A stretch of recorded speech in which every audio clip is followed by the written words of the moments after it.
जय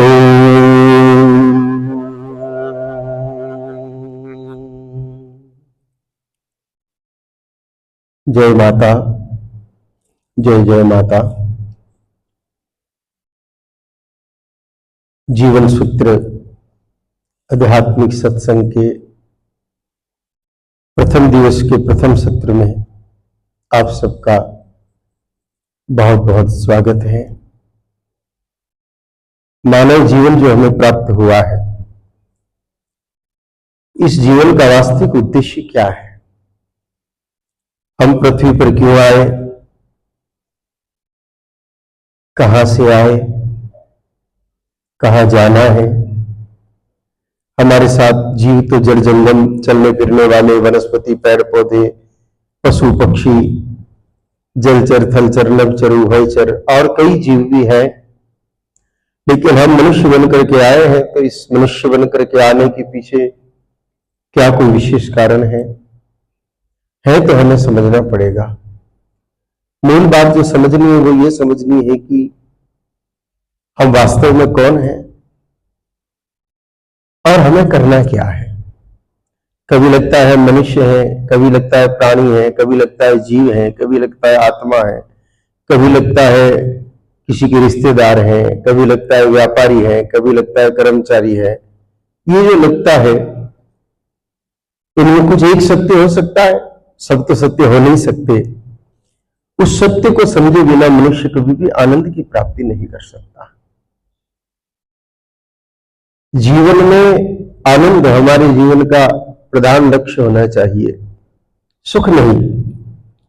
सुख बहुत छोटी चीज है। सुख और दुख आने जानी चीजें हैं। सुख आएगा, दुख आएगा ही। सुख की इच्छा और दुख से बचने का प्रयास मनुष्य को आनंद से सदा सदा के लिए दूर कर देता है। हम आनंद प्राप्त करें और उस आनंद प्राप्त करने का एक सरल रास्ता, हमें अपनी खोज दिखाने का जो सरल रास्ता है, हम कौन हैं, क्यों आए हैं, क्या करना है और कहां जाना है, इन प्रश्नों का समाधान अगर हम चाहते हैं तो हमें श्रीमद् भगवद गीता जी का आश्रय लेना चाहिए। विश्व की करीब करीब सभी भाषाओं में जिनका मुद्रण हुआ है, जितने भी महापुरुष हुए हैं, सबने गीता जी पर अपनी कलम चलाई है, अपनी टीकाएं लिखी है।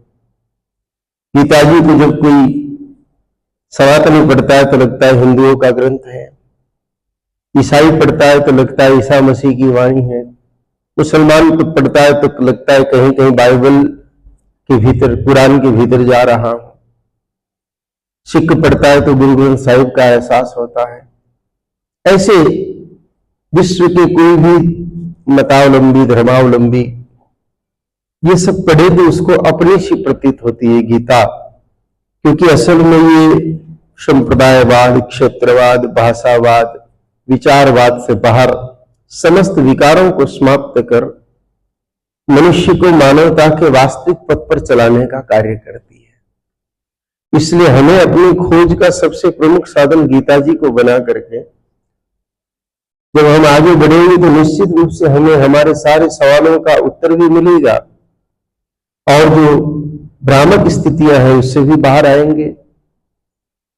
जो दुख है, या ये कहें कि आनंद नहीं है, आनंद की जो अपूर्णता है या आनंद का अभाव है, उस अभाव को भी समाप्त करने का काम गीता जी के माध्यम से बहुत सहज हो सकता है, सरलता से हो सकता है। तो आज प्रथम दिन गीता जी के पहले श्लोक से बात प्रारंभ करें। यूं तो गीता जी महाभारत का युद्ध प्रारंभ होने से पूर्व ही अर्जुन की कर्तव्य विमूढ़ होने के कारण भगवान श्री कृष्ण जी ने महाभारत के रणांगन में, कुरुक्षेत्र में अर्जुन को उपदेश दिया, वही गीता का ज्ञान बना। और महाभारत में अगर इसकी चर्चा करें तो 10 दिन का युद्ध पूरा होने के बाद भीष्म पितामह जब अंग भंग होकर के सरसैया पर लेट चुके थे, बाणों पर लेट चुके थे। और तब संजय लौट करके राजमहल को जाता है। यह घटना भीष्म पितामह के भूमि पर गिरने की घटना धृतराष्ट्र को सुनाते हैं। उस समय ये युद्ध के 10 दिन पूरे होने के बाद की घटना है। तब धृतराष्ट्र एक पहला प्रश्न संजय से करते हैं। ये तो धृतराष्ट्र चाहते तो युद्ध को सीधा देख सकते थे, पर जहां अनीति होती वहां हिम्मत का भी अभाव होता है। वेद व्यास जी ने प्रस्ताव रखा था कि तुम मेरे से दिव्य दृष्टि ले लो, यहां बैठे बैठे तुम युद्ध देखना, क्योंकि युद्ध होना तो तय हो चुका है। श्री कृष्ण संधि के लिए आए और आपके पुत्रों ने आपने स्वीकार नहीं किया, परिणाम तो इसका घातक होना ही है। तुम चाहो तो युद्ध देख सकते हो। धृतराष्ट्र का उत्तर था कि सारी जिंदगी अंधा रहा और अंत में दृष्टि आए और देखो तो भी अपने लोगों को मरते हुए, तो ये तो मेरे बस में नहीं है। ये कौन देख सकता है? ज्ञानी देख सकता है, क्योंकि अपना कौन पराया कौन। सच तो ये है कि अपना सिर्फ ईश्वर है, उनको छोड़ करके सब पराया है। और अगर बहुत ठीक तरीके से देखें तो कोई पराया है ही नहीं। इसलिए अपने को मरना, दूसरों को जीना वाली बात पैदा होती नहीं। लेकिन अज्ञान सिर पर चढ़ा हुआ था, इसलिए मना कर दिया, नहीं मैं नहीं देख सकता, मुझे दृष्टि नहीं चाहिए। तब यह दृष्टि संजय को दी गई थी कि आवश्यकता पड़ने पर संजय के माध्यम से ये सारी बात आप सुन सकते हैं। आज संजय खुद आ गया। तो धृतराष्ट्र ने संजय से प्रथम प्रश्न किया, पहला प्रश्न किया, वही गीता जी का पहला श्लोक बन गया। धर्म क्षेत्रे कुरुक्षेत्रे समवेता युयुत्सवः माम का पांडवाश्चैव किम कुर्वत संजय। धृतराष्ट्र पूछ रहे हैं कि जो धर्म क्षेत्र है, कुरुक्षेत्र है, कुरु इनके पूर्ववर्ती राजा थे, बड़े धार्मिक थे, और उसी से कौरव वंश कहलाया। यूं तो पांडव और कौरव एक ही है, सभी कौरव ही है, पांडव अलग से कोई है नहीं वास्तव में तो, क्योंकि कुरु के वंशज दुर्योधन है तो अर्जुन भी वही है, पृथक तो है नहीं, है तो सभी कौरव। लेकिन यहां पर द्वैत बुद्धि के कारण कौरवों को अलग कर दिया, पांडवों को अलग कर दिया। यह प्रश्न था कि जो धर्म क्षेत्र है और कुरुक्षेत्र है, वहां पर युद्ध की इच्छा से मेरे और पांडवों के पुत्र इकट्ठे हुए हैं, और वो क्या कर रहे हैं। सरल भाषा में इसका ये इतना ही अर्थ है कि जो धर्म क्षेत्र है, जो कुरुक्षेत्र है, धर्म क्षेत्र कहने के पीछे कई कारण हैं। पहला कारण तो वहां देवताओं ने यज्ञ किया, दूसरा कारण राजा कुरु ने तपस्या की, और तीसरा कारण स्वयं भगवान श्री कृष्ण वहां खड़े होकर के धर्म की स्थापना के लिए युद्ध करवा रहे हैं। इसलिए अनायास उनके मुख से निकल गया धर्म क्षेत्रे, क्षेत्र यानी एरिया, धर्म क्षेत्रे कुरुक्षेत्रे। एक साथ दो बात कही, वो एक में भी कह सकते थे, कुरुक्षेत्र कह सकते थे, लेकिन धर्म क्षेत्र कहा, यानी कि यहां पर संतों ने तप तपस्या की हो, ऋषियों ने ध्यान किया हो, देवताओं ने यज्ञ किया हो, वो तो धर्म का क्षेत्र होता ही है। महाभारत में कुरुक्षेत्र की धर्म क्षेत्र के रूप में अन्य अध्यायों में भी कई जगह महिमा आई है, यानी कि क्षेत्र का प्रभाव पड़ता है। आज हम लोग मां त्रिपुर सुंदरी के दरबार में बैठ करके इस सत्र को प्रारंभ कर रहे हैं। ये मां की कृपा, मां का आशीर्वाद है। इस क्षेत्र का भी अपने आप में एक प्रभाव है, एक प्रभाव है। यहां से जो शुरुआत होगी तो मां तो अजर अमर अविनाशी है, जिनका कोई न आदि है न अंत है। तो ये भी हमारे जीवन को बेईमान बना सकता है, हमारे सत्य को जल्दी उजागर कर सकता है। तो हम यहां बैठे, इस क्षेत्र का भी प्रभाव है। तो धर्म का क्षेत्र अर्थात श्री कृष्ण है, तो मर्यादा का क्षेत्र होना स्वाभाविक है, अगर हम वो वहां होने नहीं देंगे। इस कुरुक्षेत्र में मेरे और पांडव के पुत्र युद्ध की इच्छा से इकट्ठे हुए, समवेता युयुत्सवः, लड़ने के लिए। इच्छा असल में तो किसकी थी? दुर्योधन की थी। अर्जुन, धर्मराज, युधिष्ठिर, श्री कृष्ण जी तो चाहते ही नहीं थे कि युद्ध हो। चलो कृष्ण जी की लीलाएं तो अद्भुत है, लेकिन धर्मराज युधिष्ठिर की बात करें तो वो तो चाहते ही नहीं कि युद्ध हो।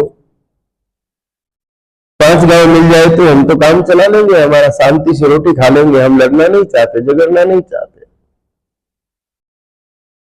हम लड़ना झगड़ना नहीं चाहते, लेकिन युधिष्ठिर लड़ना चाहता है।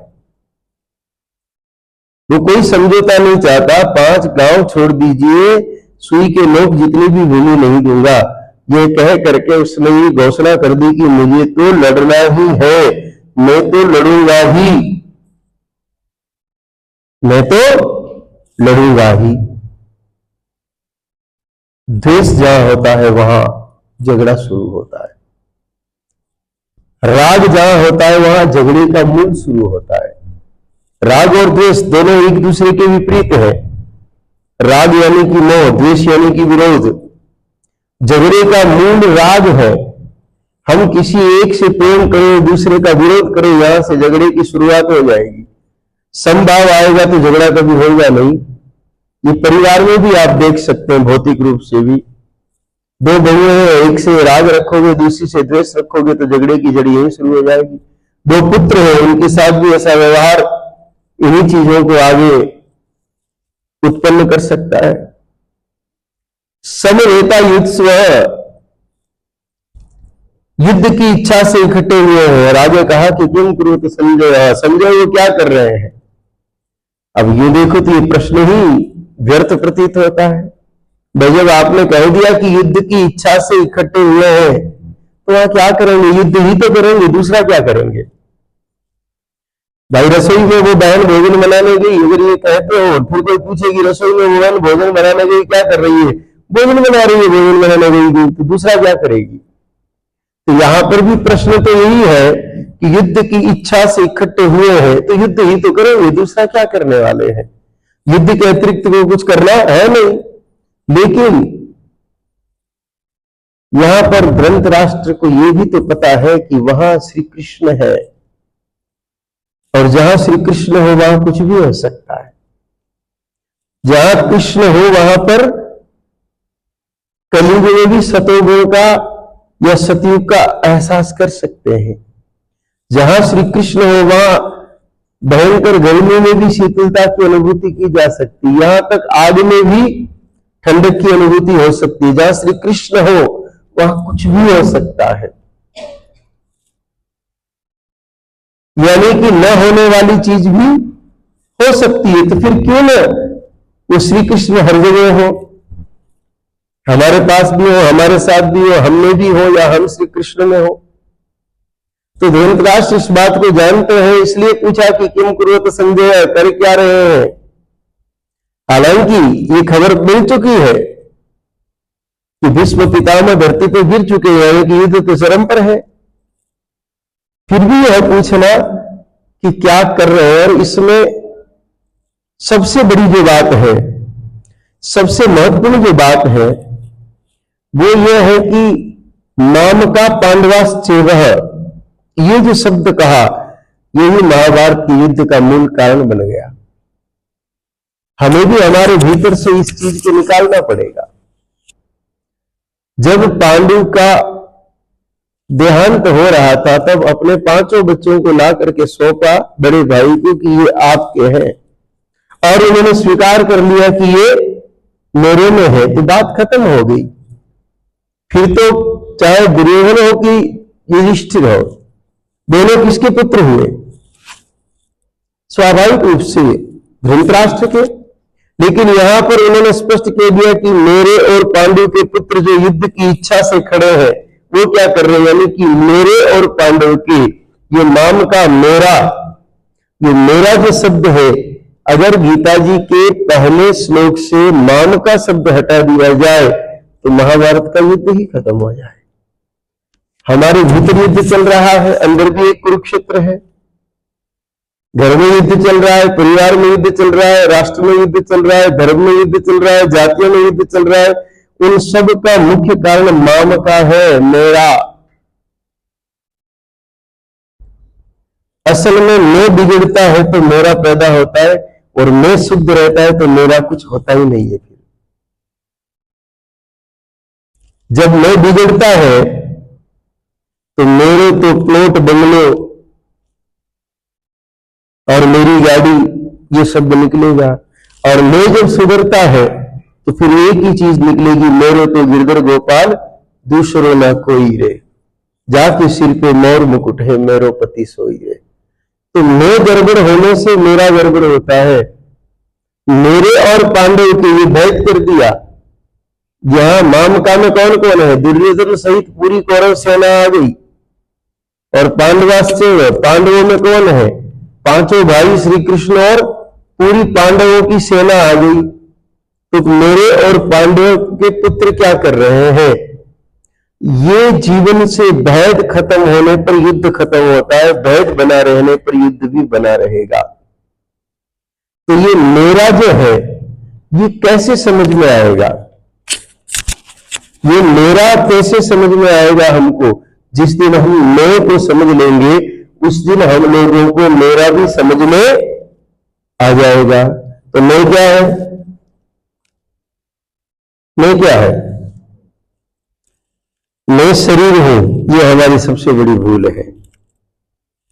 मैं निर्दोष हूं, मैं रमेश हूं, मैं यामिनी हूं, ये सब हमारी भूल है। क्या, ये शरीर के नाम है। मैं बहुत ऊंची चीज है। मैं यानी कि आत्मा, शरीर तो आज है कल नहीं रहेगा। और यहां आप जितने लोग बैठे, 60 साल पहले आप में से किसी का भी शरीर 65 साल पहले नहीं था। असली जो मैं है, शुद्ध मैं है, वो है साधक। शरीर तो साधन है। शरीर क्या है, साधन के रूप में सेवा करके आप भगवान को पा सकते हो शरीर से, इसलिए शरीर साधन है। लेकिन आप शरीर नहीं है, आप तो मैं है। आप कहोगे मैं ही तो शरीर हूं, ऐसा कैसे हो सकता है। अगर आप शरीर होते तो जब शरीर में कोई पीड़ा होती तो आप यूं कहते कि मैं दुख रहा हूं। आपका हाथ दुखता है, आपका पैर दुखता है, आपकी आंख दुखती है, तो आप ये कहते हो क्या कि मैं दुख रहा हूं। बोलो, नहीं कहते हो ना। उत्तर होता है, क्या हुआ पूछे कोई तो जवाब होता है, मेरी आंख दुख रही है, मेरा पैर दुख रहा है, मेरा शरीर दुख रहा है, मेरा माथा दुख रहा है। प्रत्येक अलग अलग अंगों की बात करें तो भी मेरा बोलकर पूरे शरीर के लिए एक साथ बोला जाए तो भी क्या कहते हैं, मेरा शरीर दुख रहा है, मेरा शरीर बहुत दुख रहा है, मेरे शरीर में गैस बन गई है। बोलते कि नहीं बोलते। तो मेरा क्या होता है, जो मुझसे अलग है वो मेरा होता है। ये डिब्बा खरीद के लाए तो इसको मैं नहीं कहेंगे, क्या कहेंगे, ये डिब्बा मेरा है। आप कोई भी वस्तु बाजार से खरीद के लाते हो तो यही कहते हैं ना कि ये मेरा है, क्योंकि खरीदा गया है, आपके द्वारा खरीदा गया है, इसलिए आप कहते हो कि ये मेरा है। तो जो खरीदा गया है वो मिला है कहीं से, तो मिला है वो मैं तो नहीं हो सकता। तो जब हम शरीर के लिए बार बार कहते हैं कि मेरी उंगली, मेरी आंख, मेरा नख, मेरे बाल, एक एक अंग के लिए भी मेरा और पूरे शरीर के लिए भी मेरा, तो फिर ये शरीर मैं नहीं हो सकता, ये शरीर मैं हो ही नहीं सकता। इस मैं और मेरे शरीर के भेद को खत्म करने के लिए इस पहले श्लोक से ही हम गहराई से समझना शुरू कर दे, क्योंकि मेरा शब्द आते ही के मैं की मलिनता साथ में प्रकट हो जाती है। हम इस संसार में भूमि को, भवन को, धन को, स्त्री को, पुत्र को, पौत्र को मेरा समझते हैं, वहां पर राग पैदा होता है। और सिक्के के दो पहलू हमेशा रहे, राग होगा तो द्वेष होगा ही। राग का अर्थ मोह, प्रेम नहीं। प्रेम परमात्मा से होता है। प्रेम किससे होता है? परमात्मा से। राग मोह ये होता है संसार से, संसार की वस्तुओं से, संसार के लोगों से, संसार के मनुष्यों से। राग खत्म हो तो द्वेष भी खत्म हो। और राग कब खत्म होगा? जिस दिन हमको ये पता चल जाएगा कि मैं कौन हूं। जब तक हमें ये रहेगा कि मैं भगत हूं, मैं मेरा नाम लेकर के बोलोगे कि मैं पुरुषोत्तम हूं, या मैं मास्टर हूं, या मैं किसी का पापा हूं, तब तक तो बात गड़बड़ वाली ही रहेगी। सत्य को हम जान नहीं पाएंगे।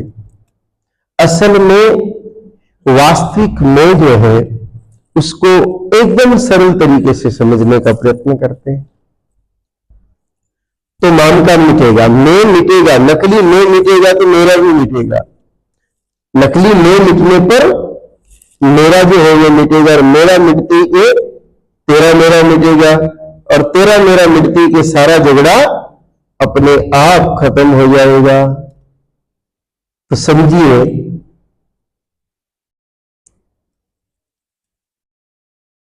आप अभी हमें देख रहे हैं, यानी कि हमारे शरीर को देख रहे हैं। किससे देख रहे हैं बताइए? आंखों से, नेत्रों से, चक्षुओं से देख रहे हैं। अगर आंख बंद कर दी जाए तो क्या आप देखेंगे हमें? बताइए। नहीं देखेंगे। एक सामान्य सा विषय है कि आंख बंद होने के बाद ये भौतिक शरीर आपको नहीं दिखेगा। यानी कि देखने के लिए आंख चाहिए। देखने के लिए क्या चाहिए? ये एक वैश्विक सामान्य सत्य माना गया है। लेकिन आप थोड़ा सा गहराई में जाकर के देखिए, थोड़ा सा गहराई में इसको अनुभव करने का प्रयत्न करिए, तो भौतिक तरीके से भी इस बात को आप जान जाएंगे। रात्रि को आप सोते हैं, सोने के पश्चात नींद आती है, और नींद में अक्सर आपको कोई न कोई सपना आता है। उस सपने में आप किसी व्यक्ति को भी देखते हैं, वस्तु को भी देखते हैं, नगर को भी देखते हैं, झगड़े को भी देखते हैं, उत्सव को भी देखते हैं। देखते हैं कि नहीं देखते हैं? कई बार तो आप ऐसे व्यक्तियों और ऐसी जगह को देखते हैं जिसको आपने अपने जीवन काल में कभी देखी नहीं। नए लोग, नई जगह के दर्शन भी आपको होते हैं। आंख तो बंद थी, ठीक ही नहीं थी। नींद में क्या आंख खुली रख के कोई सोता है क्या? कोई बिरले हो सोते हैं, बात अलग है। सामान्य तौर पर आंख बंद करके ही सोते हैं सभी लोग। आंख तो बंद थी। जब आंख बंद थी तो उस बंद आंख से हमने कैसे देख लिया? और थोड़ी देर में लंबी चौड़ी घटना को हम देख ली।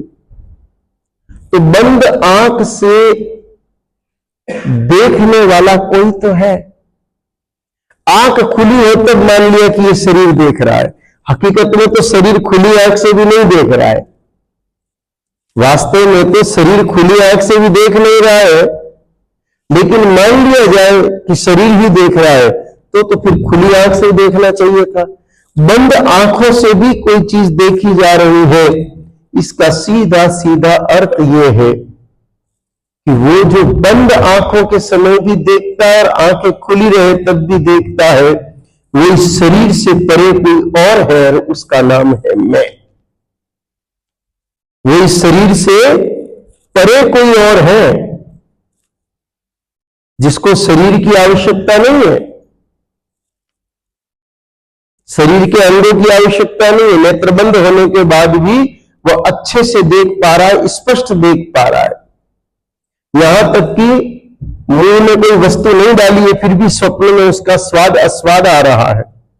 शरीर को चोट नहीं लगी, फिर भी कई बार हड़बड़ा के उठता है व्यक्ति, चोट खाई हो ऐसा नहीं उठता है, उठता है। तो वो जो सारा देखने वाला है, वो जो साक्षी है, वो जो कुटस्थ है, वो असल में मैं है।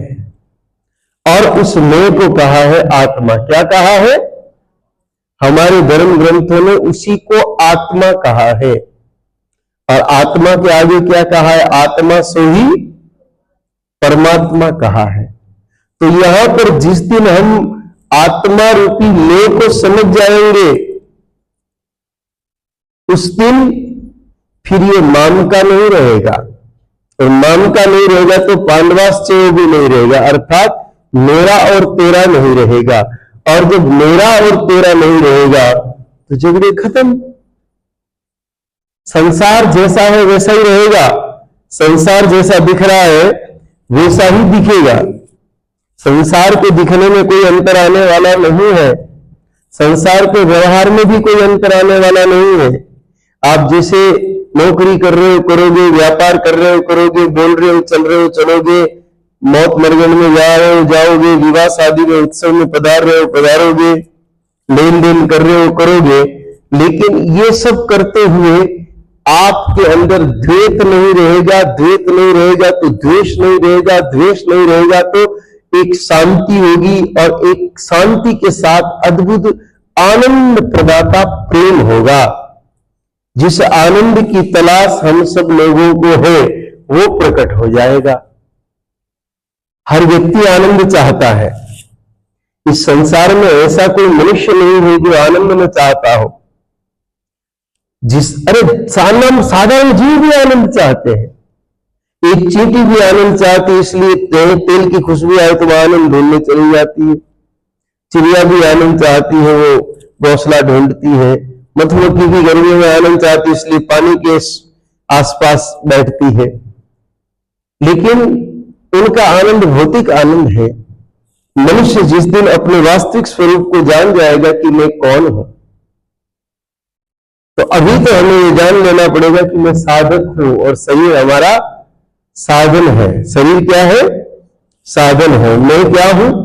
साधक हूं। आगे तो धीरे धीरे और समझा जाएगा, पर शुरुआत में हम अभी अगर ये समझ लिया कि मैं आत्मा हूं और आत्मा से परमात्मा है, तो फिर अहंकार पैदा हो सकता है, मार्ग भटक सकता है। अभी तो हमें क्या समझना है? मैं साधक हूं और शरीर जो प्राप्त हुआ यह साधन है। कैसे साधन है? क्योंकि इससे सेवा करके, इस प्राप्त शरीर से, इस शरीर को जो सामर्थ्य प्राप्त हुआ है उससे सेवा करके मैं परमात्मा को प्राप्त कर सकता हूं।